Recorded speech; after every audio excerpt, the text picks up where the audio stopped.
میں دہشت گردی اور کس طریقے سے ہماری یوتھ کو برین واش کیا جا رہا ہے. بلوچ اسٹوڈنٹ تھے, ان کے دماغ میں یہ چیز ڈالا گیا کہ قومیت کے نام پہ اگر آپ لوگ بلوچ ہو تو آپ لوگ کو روکیں گے, آگے بڑھنے نہیں دیں گے, زیادتی کریں گے. ایک شادات بلوچ اور ایک احسان بلوچ تھا جن کو یونیورسٹی کے اندر جو ہے نا ان کو ٹھکانہ دیا گیا تھا تاکہ یہ بی ایل اے والوں کے ساتھ جڑ کے ریاست کے خلاف اپنی پلاننگز کریں یا باقیوں کو جو ہے نا اس کی تربیت دیں. اویئرنیس آ گئی ہے, ہمارے گورنمنٹ نے اور ہماری اسٹیٹ نے عوام کو اتنا امپاور کیا ہے کہ اب وہ سوال پوچھتی ہے, وہ چپ نہیں بیٹھتی. اب تو بلوچستان, اور اب اس پہ یہ لوگ کریں گے لانگ مارچ, اور اس لانگ مارچ میں یہ لوگ کیا کر رہے ہیں, ڈیمانڈ کر رہے ہیں اسمگلنگ.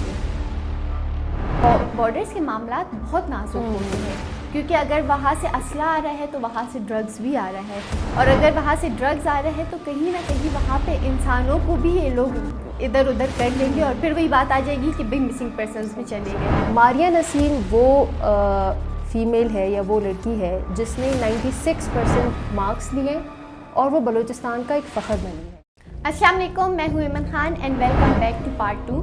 جیسے کہ پارٹ 1 میں ہم نے کہا تھا کہ یہ جو ٹاپک ہے بلوچستان میں دہشت گردی اور کس طریقے سے ہماری یوتھ کو برین واش کیا جا رہا ہے, تو اس پہ ہم مزید گفتگو کریں گے در شہوار کے ساتھ جو کہ ہمارے ساتھ موجود ہے, اور بہت سی ایسی باتیں اب مزید ہم لوگ کلیئر کریں گے جو کہ اکثر لوگ بولتے ہوئے ڈرتے ہیں. درشہوار آپ نے بات کی کہ کس طریقے سے عوام کو استعمال کیا جاتا ہے.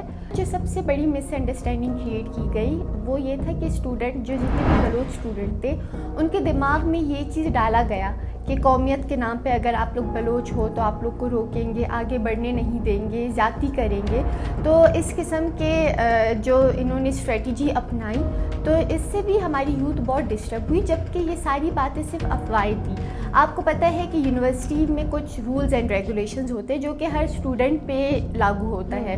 تو اگر کبھی کسی بلوچ اسٹوڈنٹ کے لیے کوئی مسئلہ بن جاتا تھا تو اس چیز کو بھی یوز کیا گیا کہ دیکھو تم بلوچ ہو, تمہارے ساتھ تو یہ لوگ ایسے ہی کریں گے.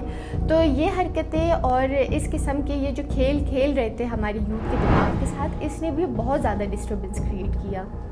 جی ایمن, آپ کی بات سے مجھے یاد آیا, دو لوگ تھے, ایک شادات بلوچ اور ایک احسان بلوچ تھا جن کو یونیورسٹی کے اندر جو ہے نا ان کو ٹھکانہ دیا گیا تھا تاکہ یہ بی ایل اے والوں کے ساتھ جڑ کے ریاست کے خلاف اپنی پلاننگز کریں یا باقیوں کو جو ہے نا اس کی تربیت دیں. مطلب آپ خود سوچیں, ان کو بی ایل اے والوں نے ٹھکانہ دیا ہوا تھا.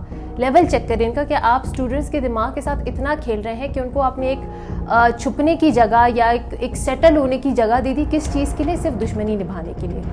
درشہوار آپ نے بات کی کہ کس طریقے سے عوام کو استعمال کیا جاتا ہے, تو آپ کو یاد ہوگا ایک تحریک چلی تھی حق دو کے نام سے, اور یہ چلی تھی گوادر سے جو کہ مولانا ہدایت نے چلائی تھی. تو اب آپ خود دیکھو, تحریک کا نام ہے حق دو, تو خود ہی ایک سمپتی آ جاتی ہے عوام کے دل میں, اور پھر وہی مائنڈ سیٹ بن جاتا ہے کہ بالکل ہمارا حق کھا گئے ہیں تو اب ہم اپنا حق لیں گے. تو اسی تحریک پہ مولانا صاحب نے سمپتی بھی لی عوام کی, ووٹس بھی حاصل کیے, عوام کو اپنی طرف بھی کیا, مطلب ان کو پورا سپورٹ ملا عوام کی طرف سے. لیکن اب جب کہ 2 سال گزر گئے ہیں کہ انہیں سیٹ بھی مل گئی, انہیں پاور بھی مل گئی, انہیں وہ سب کچھ مل گیا جو وہ حاصل کرنا چاہتے تھے, لیکن انہوں نے کچھ بھی ان ریٹرن نہیں دیا عوام کو. تو اب 2 سال گزرنے کے بعد عوام نے کیا سٹارٹ کیا, کویشچن کرنا سٹارٹ کیا. کیونکہ میں اس بات کو بولوں گی کہ یہ خوش نصیبی ہے کہ اب جا کے عوام سوال کرنے لگ گئی ہے, اتنی اویئرنیس آ گئی ہے. ہمارے گورنمنٹ نے اور ہماری اسٹیٹ نے عوام کو اتنا امپاور کیا ہے کہ اب وہ سوال پوچھتی ہے, وہ چپ نہیں بیٹھتی. تو اب جب کہ سوال سٹارٹ ہو گئے ہیں, اس سے پوچھا جا رہا ہے کہ آپ نے کیا کیا. حق دو تو آپ نے نعرہ لگا لیا, لیکن حق کہاں ہے ہمارا؟ آپ نے گوادر کے لیے کیا کیا, آپ نے ہمارے مستقبل کے لیے کیا کیا, آپ نے آخر جب یہ سیٹ لی تو ان ریٹرن آپ نے دیا کیا ہے؟ ابھی ایک نئی اسٹریٹجی انہوں نے رکھ دی ہے, اسی تحریک کا نام رکھا ہے حق دو بلوچستان, اور اب اس پہ یہ لوگ کریں گے لانگ مارچ. اور اس لانگ مارچ میں یہ لوگ کیا کر رہے ہیں, ڈیمانڈ کر رہے ہیں اسمگلنگ کے لیے. تو آپ خود دیکھیں کہ کس طریقے سے عوام کو استعمال کیا جا رہا ہے. اسمگلنگ کے لیے ایک لانگ مارچ ہوگا. اب میں کہوں گی کہ نام حق دو بلوچستان تو ایک عام عوام کو کیا پتا کہ یہ کس بارے میں, اس کو تو وہی دماغ میں آئے گا ہماری روزی روٹی, ہمارے ایجوکیشن, ہمارا ہیلتھ, ہمارا مستقبل. ان کو کیا پتا کہ بھی اسمگلنگ کے لیے یہ چیز ہو رہی ہے. تو دوبارہ سے اسمگلنگ کے لیے یہ لانگ مارچ ہوگا. پھر وہی بارڈرز والے قصے ہوں گے، پھر وہی. اور جہاں پہ بارڈر کی بات آتی ہے دوئی شہوار، ہم نے اپنے پہلے پوڈ کاسٹ میں ڈسکس کیا تھا کہ بارڈرز کے معاملات بہت نازک ہوتے ہیں، کیونکہ اگر وہاں سے اسلحہ آ رہا ہے تو وہاں سے ڈرگز بھی آ رہا ہے، اور اگر وہاں سے ڈرگز آ رہے ہیں تو کہیں نہ کہیں وہاں پہ انسانوں کو بھی یہ لوگ ادھر ادھر کر لیں گے، اور پھر وہی بات آ جائے گی کہ بھئی مسنگ پرسنز بھی چلے گئے. تو یہ اسمگلنگ ایک بہت خطرناک گیم ہے اور عوام کو پھر سے استعمال کیا جا رہا ہے اس میں. ایمن آپ کی بات سے جو ہے نا میں بات کنیکٹ کروں گی، ایک سیکنڈ کروں گی آپ کی بات کو، کہ آپ نے کہا کہ استعمال کرتے ہیں اور دوسرا ایجوکیشن سے دور رکھتے ہیں. تو انہوں نے ہمیشہ جو ہے نا استعمال کر کے اور اس کے بعد اس چیز کی ہمیشہ ایک کوشش کی ہے کہ عوام کو جو ہے نا ایجوکیشن نہ ملے اور ان کو شعور نہ ملے، کیونکہ اگر یہ دو چیزیں مل جائے تب تو بات ختم ہے ساری. تو اس پہ پھر میں آپ کو فرق بتاؤں گی دو لڑکیوں کا، ایک ہے ماریہ نسیم اور ایک ہے فاطمہ بلوچ. ماریہ نسیم وہ فیمیل ہے یا وہ لڑکی ہے جس نے 96% مارکس لیے اور وہ بلوچستان کا ایک فخر بنی ہے، ٹھیک ہے. اور دوسری جانب جو فاطمہ بلوچ ہے، یہ BLA والوں نے اور BYC والوں نے اس کو ایجوکیشن سے اور شعور سے دور رکھا تھا اور اس کو ایک خودکش بمبار بنایا.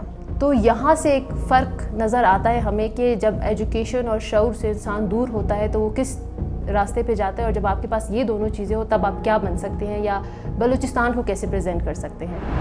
اب اگر میں بات کروں ان کے لیڈرز کی، تو ان کے جو لیڈرز ہیں وہ تو یورپ میں بیٹھے ہیں، آرام سے اپنی زندگی گزار رہے ہیں، بغیر کسی دہشت گردی کے، بغیر کسی پولیٹکس کے آرام سے رہ رہے ہیں، ٹھیک ہے. اور یہاں پہ ایک عورت کو آپ سوچیں خودکش بمبار بنا رہے ہیں وہ لوگ.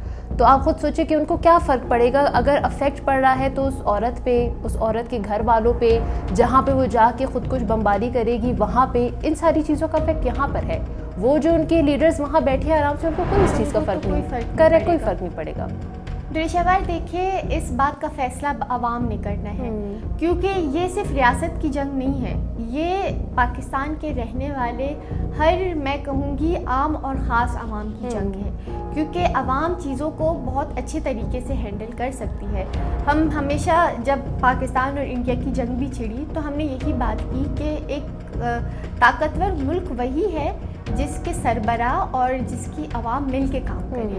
اب عوام کو فیصلہ کرنا چاہیے کہ انہیں ماریہ جیسے روشن مستقبل چہرے چاہیے یا پھر انہیں فاطمہ کی طرح ٹوٹے اور بکھرے ہوئے چہرے چاہیے، کیونکہ بالکل واضح ہے کہ دو بیٹیاں دونوں ایک ہی جگہ رہتی ہے اور دونوں بالکل مختلف انجام کو پہنچی. تو یہ چیزیں بالکل کلیئر ہے، صاف ہے، سب کے سامنے ہیں. اور میں یہ کہتی ہوں کہ جو قلم کا دشمن ہے وہ پورے قوم کا دشمن ہے. اور اگر آپ ایک بلوچ کو پڑھنے سے روکو گے، مطلب آپ نے کتنی بلوچ نسلوں کو ان پڑھ اور جاہل چھوڑ دیا ہے. تو یہ بلوچوں کو بھی چاہیے کہ اب وہ اپنے قوم کے نام کے لیے خود کھڑے ہو جائے، وہ فیصلہ کرے. اور اس کے ساتھ ساتھ ہماری بھی ذمہ داری ہے کہ ہم اس مشکل وقت میں اپنے بھائیوں اور بہنوں کو اکیلا نہ چھوڑیں، کیونکہ اگر تکلیف ایک بلوچ قوم پہ آئے مطلب پورے پاکستان پہ تکلیف آئی ہے، اور یہ چیز ہمیشہ سے ہمیں تکلیف دے رہی ہے. اور اب جا کے میں کہوں گی کہ صورتحال کافی بہتر ہو گئی ہے، لیکن پھر بھی جو یہ تحریکیں ہیں ابھی تک BYC ہو گیا، چلو BLA کا پھر ڈکلیئر ہو گیا کہ وہ ہے ہی ٹیررزم، لیکن BYC ایک بہت خطرناک بیماری ہے ہمارے معاشرے میں. اور میں کہتی ہوں کہ جس طریقے سے انڈیا ان کا سوشل میڈیا اکاؤنٹ چلا رہا ہے نا، سب کچھ گلوریفائی کر کے، اور وہ ہم اس دن بھی بات کر رہے تھے کہ بھائی اچھے سے بلیک بیک گراؤنڈ میں اور منہ پہ لائٹ مار کے یہ لوگ مارنگ کی ویڈیوز بناتے ہیں، تو وہ کسی نہ کسی طریقے سے گلوریفائی کر رہے ہیں. اور خطرناک بات یہ ہے کہ وہ سوشل میڈیا پہ ہے، اور سوشل میڈیا بچے کے ہاتھ میں ہے. تو یہ چیز ہم اپنا یہی کر سکتے ہیں کہ ہم لوگوں کو اویئر کریں، ہم انہیں بتائیں. اور پھر میں کہتی ہوں کہ یہ ہر بلوچستان میں جتنے بھی فرد ہیں، یہ ان کی ذمہ داری ہے کہ وہ اپنے بچے کو صحیح اور غلط راستے کا شعور دے دیں. باقی ہر انسان خود مختار ہے، وہ اپنے لیے فیصلہ خود کر سکتا ہے. ایمن جاتے جاتے ایک میسیج میں اپنے ویورز کو دینا چاہوں گی کہ ایگزامپل ہم لیتے ہیں کہ اگر ہم ایک طرف ایک قلم رکھیں اور دوسری طرف ہم 1000 بندوقیں رکھیں تو وہ 1000 بندوقیں اس ایک قلم کا مقابلہ نہیں کر سکتی. اسی طرح جو دہشت گرد ہے وہ جو ہے نا اس ایک قلم کا، یا میں بولوں گی ایجوکیشن یا شعور کا مقابلہ نہیں کر سکتی. تو میری ویورز سے گزارش ہے, میری آنے والی نسلوں سے یہ گزارش ہے کہ کسی کے کہنے پہ کسی کے پیچھے جانے کی ضرورت نہیں ہے, کسی کے کہنے پہ کسی کو لیڈر بنانے کی ضرورت نہیں ہے. آپ صرف ایجوکیشن حاصل کریں اور آپ شعور حاصل کریں اور اس کے بعد سوچ سمجھ کے آپ فیصلہ کریں. اگر آپ چاہتے ہیں کہ آپ کے آنے والی نسلیں اور یہ ملک ترقی کرے, بلوچستان ترقی کرے, اگر چاہتے ہیں, یہ خواہش ان کے اندر ہے, تو ان کو صرف اتنا کرنا ہے کہ ان کو کسی کے پیچھے نہیں جانا. اپنی ایجوکیشن اور اپنے شعور کے ساتھ سوچ سمجھ کے فیصلے کریں. ان کو سچائیاں سامنے پڑھی ہوئی ہیں, کھلی کتاب ہے, ان کو صرف ایجوکیشن حاصل کر کے ان کو پڑھنا ہے. That's it. بہت شکریہ دل شہوار آپ کا. اور جاتے ہوئے میں بھی ایک میسیج دینا چاہتی ہوں دشمنوں کو کہ ہم اس قوم سے ہے جس کا بچہ کہتا ہے کہ مجھے دشمن کو پڑھانا ہے. تو جس قوم کا بچہ اتنا بڑا سوچتا ہے تو اس قوم کے بڑے کیسے ہوں گے اور اس قوم کے سربراہ کیسے ہوں گے. پاکستان ہمیشہ زندہ باد. اپنا خیال رکھیے. اللہ حافظ.